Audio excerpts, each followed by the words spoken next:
ازيكم عاملين ايه؟ ان شاء الله تكونوا بالف خير وصحه وسلامه كده يا رب العالمين. جبت لكم بقى كده فيديو جديد وروتين جديد من بيت اميره، باذن الله هيعجبكم. لو انت بقى ست كل اول مره بتشوفيني، يا ريت تنوريني باشتراكك عشان عيلتي تكبر بيكي. ولو انت مشتركه معايا في القناه، اعملي لايك حلو وكومنت حلو زيك عشان تشجعيني اعمل فيديوهات اكتر الفتره الجايه. يلا بينا بقى، يلا بينا بقى نشوف اللي ورانا. انا بقى كده قلت اول حاجه ابدا بيها يومي اعمل فطار كده عشان اقدر اشجع نفسي كده اني اخلص كل اللي ورايا. دخلت بقى كده على الركنة. طبعا اكتر حاجة بتتبهدل عشان القعدة بتبقى كلها فيها يعني. فقلت كده يعني انا مش هعملها تنظيف عميق قوي، انا هنضفها كده وهرتبها بس اللي احنا نعرفه نقعدوا فيها يعني. لاني كنت لسه في الفيديو اللي قبل ده كنت عاملاها تنظيفة عميقة يعني وكده. فقلت بس اروقها كده ايه اللي احنا نعرف نقعد فيها وخلاص. بقى جيت بقى كده الفرش بتاع الركنة كده رتبته. وهرتب بقى كده المخدات مكانها. انا حابه اشكر جدا كل حابه اشكر الناس اللي سالت على ابني الفيديو اللي فات ودعيت له بالشفاء. بجد ربنا يخليكم ليا يا رب وما تحرمش منكم ابدا. ان شاء الله الفتره الجايه هعمل لكم فيديوهات كتير وما اقطعش الفيديوهات خالص باذن الله، بس انا ببقى غصب عني بس الايام دي عشان بس ابني كان تعبان. فانا عارفه اني باخر الفيديوهات عليكم كتير يعني. كنت خلاص بقى انا كده خلصت الركنه وقلت بقى انا ايه. اخر مره يعتبر امبارح كنت مسحه الارض وكده ولما السجاده، فقلت مش هلمها، انا هسيبها زي ما هي. قلت هسيبها زي ما هي، هلم بس كده الغسيل واخلص اللي ورايا وبعدين ايه هبدا بقى كده اعمل الشقه كلها بالمكنسه بالكهرباء. انا بحب يعني اروق الشقه كلها، يبقى الشقه كلها نظيفه واقفه بس على الكنس، واكنسها كلها كده بالمكنسه مره واحده. كنت لميت الغسيل وطبقته وكل حاجه. مسكت بقى الغسيل كده قلت المه كده بالمره وانا واقفه عشان اطبقه. انا بحب الم الغسيل كله في الصاله، وهوريكم دلوقتي انا بعمل ايه. مسكت بقى مسكت بقى البلكونه وقلت طالما لميت الغسيل بقى كده اكنسها كده. وانا طبعا كنت غاسله السجاده بتاعتها، قلت مش هفرشها تاني لان هي بتتلم عندي تراب بسرعه قوي. فكنستها كده بس عشان تبقى نظيفه. ومسكت بقى الغسيل بحط كده كله في الصاله، وابدا بقى اطبق الغسيل كله بتاع مثلا اللي هيخش اوضه النوم واطبقه احطه كله على بعض. والغسيل بتاع اوضه الاطفال برضو نفس الوضع. وبعد ما اطبقه كله اخده بقى كده كل حاجه ادخل ارصها مكانها على طول. لو ما عملتش كده يعني انا لو ما عملتش كده هكسل يعني. لو خدت الغسيل بتاع اوضه النوم حطيته في اوضه النوم هكبر دماغي واسيبه اقول شويه هطبقه، لا بعدها هطبقه. فهكسل فلا انا بحب كده اطبقه كده اول باول من واقفه عشان ما كسلش كده. كنت خلاص طبقته. همسك بقى كده هاخد حبه حبه من الغسيل ده، ادخله كده مكانه وارصه في الدولاب واجي اخد اللي بعديه. الطريقه دي حلوه قوي تخليكي ما تكسليش عن تطبيق الغسيل. انا اعرف كمان ناس يعني لما تيجي تلم حاجه من المنشر اللي بتلمه بتطبقه على طول عشان ما تكسلش يعني عنه وكده. خلاص بقى خلصت الغسيل دخلت على المطبخ. ما كانش عندي مواعين كتير. ما كانش عندي مواعين كتير، كان عندي حاجات بسيطه كده بس. فقلت إيه اخلصها عشان اعمل الغدا. كان كام طبق كده وكام كوبايه كده بايتين بس من مطرح الفطار، وحاجات كانت في العشاء بالليل. قلت بقى اغسلهم كده عشان اقف اعمل كده الاكل وانا نفسيتي مرتاحه كده واعرف ايه اقف براحتي. طول ما في مواعين في الحوض تحسي ان انت مش عارفه تعملي حاجه، بتبقي متضايقه. فخلصت المواعين وبعد كده هبدا بقى ايه اعمل في الغدا. انا بغسل كده الحاجات واركنها على جنب، بعد كده اشطفهم كلهم مره واحده، واخلي بقى الالمونيا دي في الاخر عشان ايه بتحتاج دعك شويه. كده كنت خلاص خلصت المواعين بقى. بحب اغسل من الصفايه دي على طول، وبعدين انضف الحوض واغسل الخلاط بالحنفيه بكله عشان ايه المكان كده كله يبقى نظيف. وابدا بقى كده اعمل في الغدا على نظافه.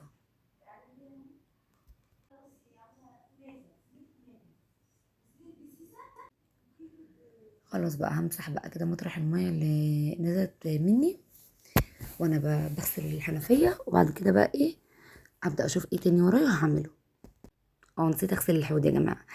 إيه كان عندي الازاز دي كانت بره. انا ما بحبش احط في التلاجة ازاز بلاستيك خالص، ما بحطش غير ازاز الازاز دي. حلوه وطعمها حلو في الميه. فشطفتها ومليتها وقلت اشغل كده دوره في الغساله. دي كانت السجاده بتاعت البلكونه اللي بقول لكم انا غسلتها، لا كنت لسه ما غسلتهاش.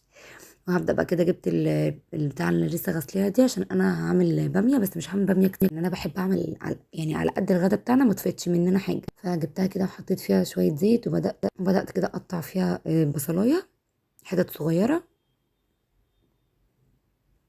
عشان اعمل الباميه. وهنا كنت سبت الميه تغلي، حطيت فيها بصل ونزلت باللحمه. اول ما تبدا تغلي هشيل الريم بتاعها، وبعد كده احط الاضافات بقى اللي انا عايزاها. مسكت بقى الطماطم كده غسلتها وقلت اضربها في الخلاط عشان ايه الباميه وكده. هقطعها كده، اشيل الحته اللي فوق دي الخضرا عشان بتبقى وحشه، وهبدا احطها في الخلاط كده واضربها واحطها كده ايه على. كنت حمرت بقى البصله بتاعت الباميه، مش بحمرها قوي، انا بسيبها بس ايه يعني تدبل بس كده. لونها هيغير شويه، وبعدين بنزل الاول بالباميه قبل الطماطم. هنزل الاول بالباميه كده مع البصله، احمرها كده معاها شويه، بتبقى الطريقه دي بتبقى حلوه، بتبقى طعمها احلى. وبعد كده بنزل عليهم بعصير الطماطم. جربوا الطريقه دي هتعجبكم. اهو هنا بصوا كنت حطيت سمنه مش زيت عشان انا نسيت. حطيت سمنه كده على البصله، وهبدا كده زي ما اقول لكم هحمرها كده بس لونها يغير، وهنزل عليها بالباميه اللي انا هعملها. زي ما قلت لكم انا مش بعمل كتير، على قدنا بس. وهبدا كده اديها تشويحه كده مع البصله، وبعد كده هنزل بعصير الطماطم. وهحط بقى، مش بحط ملح، بحط رشه سكر، وبحط فلفل اسود ومكعب مرقه. بس كده. الملح بحطه بعد ما ايه ما تتسبك كده وتدخل في السوا. بس كده. وهحط بقى المرقه والفلفل الاسود. بعد كده هوطي عليها. انا بحب اسوي لما تيجي تطبخي سواء الطبيخ او اللحمه، احلى حاجه اللي تسويها على النار هاديه، بتاكلي حاجه بتبقى بصراحه طعمها حلو وتحفه، وهي مستويه على النار هاديه بتاخد راحتها في السوا. نزلت بقى هنا بورق لوري، وهنزل بحبهان. بس مش هحط اي حاجه تاني غير لما تدخل في السوا، ابقى احط لها ملح وفلفل اسود. بس كده خلاص. تبدا تدخل بقى كده في السوا، وهوطي عليها النار خالص. هحط بقى كده سنه كده معلقه عشان متبهدلش. وخلاص بقى كده هبدا بقى اكنس الارض كلها وانضفها. كنت خلاص خلصت الاكل. هنضف بقى السجاد كله بتاع الاوضه هنا وبتاع الريسبشن والمطبخ وكله، عشان بس التراب. يعني انا عندي شقه بتتملى تراب بسرعه قوي، فلما كده بقى بمكنسه بالكهرباء لما سريعه عقبال ما الاكل يستوي يعني وكده.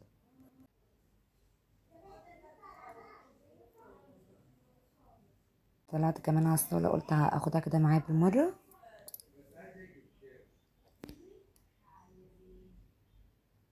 ولميت بقى، شفطت الالمونتين المجرى بتاعت الباب البلكونه برضو بالمره، عشان برضو يبقى فيه تراب. بعد كده هدخل بقى على المطبخ برضو اعمل الارض كمان بالمره. مطرح ما وقفت عملت الاكل حاجه وقعت في الارض ولا حاجه، تبقى ايه السجاده نظيفه. هو ده سليم. دخلت بقى كده على غرفه النوم، قلت بقى اغير الملايه كده بتاعت السرير، بقالي فتره ما غيرتهاش، وانا مش متعوده على كده يعني. بس ايه قلت بقى اغيرها بالمره. هفك كده اشيل كل اللي عليها، وانفض الكفر كويس، واطلع بقى الملايه نظيفه، واغير بقى بصراحه انا عملت تنظيف عميق لأوضة النوم اليوم ده، لاني بقالي كتير ما عملتلهاش تنظيف عميقه يعني. فطلعت الملايه بقى كده، هفرش الملايه.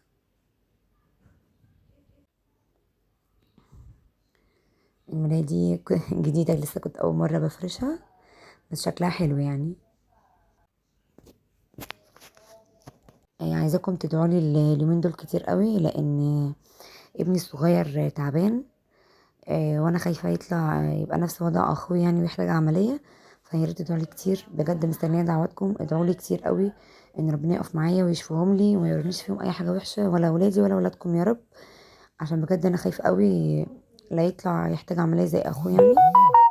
فمستنيه دعواتكم كده في الكومنتات، عايزه كومنتات حلوه كده زيكم. وبس كده خلاص، كده كنت خلصت فرشة الملايه. هبدأ بقى ألم السجادة اللي في الأرض كله، عشان كنت محتاجة أكنس الأرض وأكنس ورا الحاجة وأمسحها وكده، عشان إيه أحس كده إن الأوضة نطفت. لأن أوضة النوم أكتر حاجة مش بتتعمل كتير، لأن يعتبر بنناموا فيها بس، فقليل أوي لما أعمل لها تنظيف عميقة يعني. رفعت كده البف على السرير، وهبدأ بقى ألم السجاد بتاع الأرض كله، وأنفضه كويس، وأطلعه بره في الطرقة لحد إيه ما أكنس الأرض وأمسحها وتنشف، وبعد كده أبقى أفرشها تاني. هجيب بقى كده المكنسة، وهبدأ أكنس الأوضة كلها. هي مطلعتش تراب كتير والله، نظيفة، بس ايه كده أحسن يعني. ايه عشان ايه لازم السجاد كده يتشال على طول، عشان ايه أحس بنظافة يعني وكده. هكنسها بقى كده واطلع التراب كله، وبعد كده همسحها.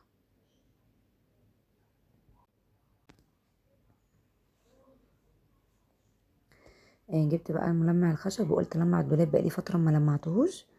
ده الملمع اللي انا بستخدمه. رشيت بقى كده الملمع الخشب ومسحت الدولاب كده، خليته بيبرق كده. بص اللمعه بتاعته بقت حلوه ازاي. خلصت بقى كده الارض ونشفت، وهبدا بقى افرش ايه السجاد. ولا كنت لسه ما مسحتهاش هنا تقريبا اهو. جبت بقى الجردل الشرشوبه كده، وبحط فيه كلور بتاع الارضيات. حلو قوي، بيخلي ريحه الارض حلوه وبينضف. هبدا بقى كده امسح الارض. وخلاص بقى هنا كنت هسيبها تنشف، وبعد كده افرش بقى السجاد، ويبقى خلصت اوضه النوم. خلاص. واشوف بقى كده كان الاكل استوى بقى، نحضره الغدا ونشوف هنعمل ايه تاني مع بعض.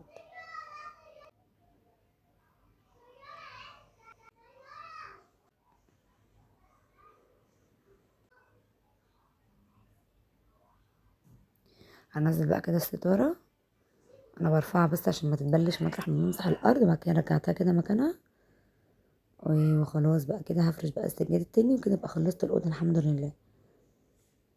انا عندي زي ما قلت لكم، انا بفرش هنا مشايتين جنب بعض، لان انا السرير عندي ما كانش محطوط كده، كان محطوط جنب تاني، فكان كل جنب اخد مشايه.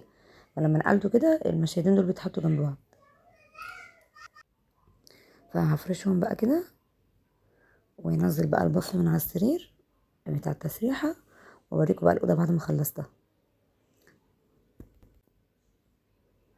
خلاص كده شفت بقى النظافه، بقى الاوضه بقت حاجه تانية. هرش بقى المعطر طبعا زي ما متعودين، والحمد لله الاوضه بقت زي الفل. خلاص بقى خلصتها. بقت زي الفل اهي. هدخل بقى كده على المطبخ اشوف الاكل ايه اخباره. كنت بقى لسه ما عملتش الرز، هبدا بقى اعمل الرز. هنزل بمعلقه كبيره كده من السمنه، تبدا تسيح، وبعد كده هنزل عليها بالرز على طول.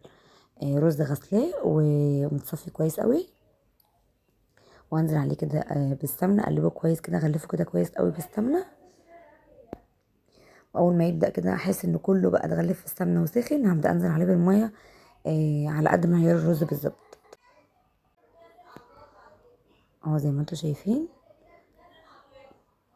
هنزل بقى كده بمعيار الميه اللي انا ميه مغليه، وهحط بقى ملح وبس. مش بحط على الرز اي حاجه تانية غير الملح بس. هحط الملح، وبعد كده اسيبه اول ما يبدا يتشرب هوطي عليه، واسيبه بقى يستوي على مهله.